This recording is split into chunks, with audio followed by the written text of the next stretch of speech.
Morning, all. All right, so I'm starting things off with a preview of sorts. A preview of the Global Series games on Friday and Saturday.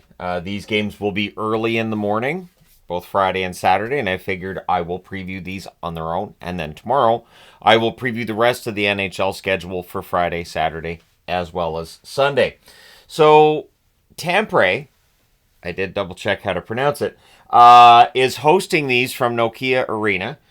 Florida and Dallas back to back games against one another. So if you're in Florida and you're going, I can't wait to see the Stars come to town, nope. And if you're in Dallas saying, I really hope the defending Stanley Cup champions come to town soon, also, nope.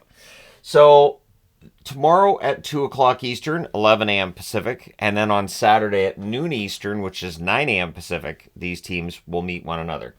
The Florida Panthers are 7-3-1, and of course they won the Stanley Cup this past season. The Dallas Stars are 7-2, and they went all the way to the final in 2020. So there's been some success between these two teams, and now against one another, they should have a pretty good couple of games, to be honest. So Reinhart's the leading scorer for Florida. 11 games, 7 goals, 9 assists, 16 points. And while Barkov's not on the list, there's going to be a lot of people coming out to support Barkov because it's in Finland. And I'm wearing my Jokerit jersey. This is one that I ordered a little over 3 years ago, I do believe. Bennett, 11 games, 8 goals, 4 assists, 12 points for Bennett. He's off to the best start of his career. Lundell, 11 games, 5 goals, 7 assists, 12 points. For Hagee, 11 games, 2 goals, 6 assists, 8 points. Forsling, 11 games, 3 goals, 4 assists, 7 points. Matthew Tkachuk, 6 games, 2 goals, 5 assists, 7 points for him. Luostarinen, 11 games with 3 goals, 3 assists, 6 points. Boquist, 11 games, 2 goals, 2 assists, 4 points. Bobrovsky, 5-2-1 with an .892 save percentage. Knights, 2-1 with an .898 save percentage. I would imagine that both teams will use both goaltenders during this 2-game set. So you'll probably get the starters in the first game and then the backups in the second game, but we shall see. On the Dallas side, Duchesne leads the way in scoring in 9 games, 5 goals, 6 assists, 11 points. Great start for him. Stankoven, 9 games, 1 goal, 8 assists, 9 points. Sagan, 6 games, 4 goals, 4 assists, 8 points. Strong start there. Hintz, 9 games, 4 goals, 4 assists, 8 points. Marchment, 9 games, 2 goals, 6 assists, 8 points. Robertson, 9 games, 4 goals, 2 assists, 6 points. So what's interesting is Dallas going as well as they have. Robertson hasn't quite had the start that I think most of us would have expected. Harley, 9 games, 1 goal, 4 assists, 5 points. And also off to a bit of a slow start statistically, Wyatt Johnston, 9 games, 1 goal, 4 assists for 5 points. So the one that isn't on the list here for Dallas that people are going to talk about, of course, would be Jamie Benn. Ben's a little bit older. His scoring has definitely dropped off in recent years. Ottinger, 5-1 record. He's your starter. 938 save percentage. DeSmith's numbers have been ridiculous as a backup. 2-1 with a 936 save percentage.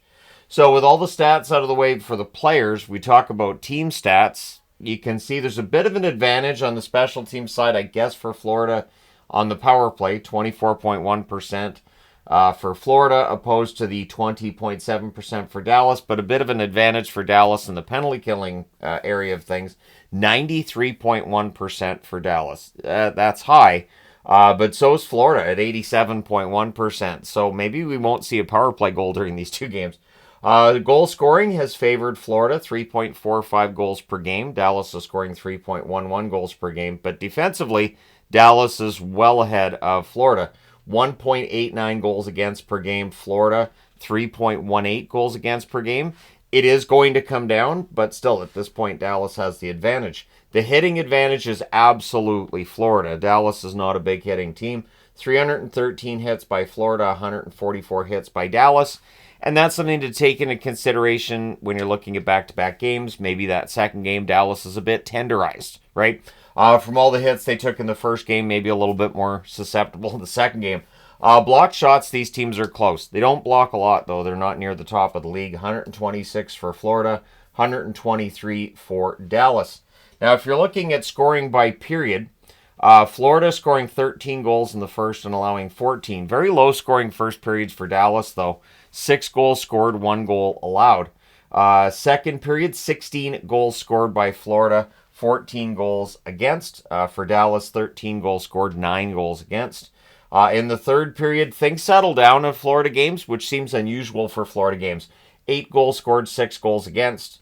Dallas, 9 goals scored, 7 goals against. In overtime, 1 goal scored and 1 allowed for Florida. There's been no scoring in an overtime game featuring Dallas as of yet. 93 penalty minutes for Florida so far this season, only 60 for Dallas. Dallas, one of the better teams in the league in terms of staying out of the box. Florida, though, has a way of agitating a team into taking penalties, so we'll see if that continues to be the case over this 2-game set. So 2020, 2021, these teams were in the same division, and the Panthers won 6 out of 8 meetings that season. Then the following season, they go back to just meeting twice, just twice. The team split meetings that season, and then 2022, 2023, the Stars won both games. This past season, the Panthers won both games. So we're trending towards a split, probably, but let me know your thoughts in the comment section below. Who do you have winning the games in Tampere? First game and second game, of course. Let me know your thoughts in the comment section below. As always, don't forget to hit like and subscribe in the event you may not have done so already. This should be a fun 2-game set, and it is interesting because, of course, Buffalo and New Jersey were the first 2-game set, and now you get Florida and Dallas.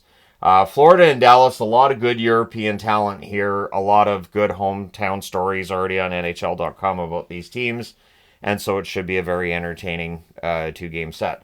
But let me know your thoughts. Do hit like and subscribe if you haven't done so already. Thank you guys so much for all your support as always. I will talk to you again soon.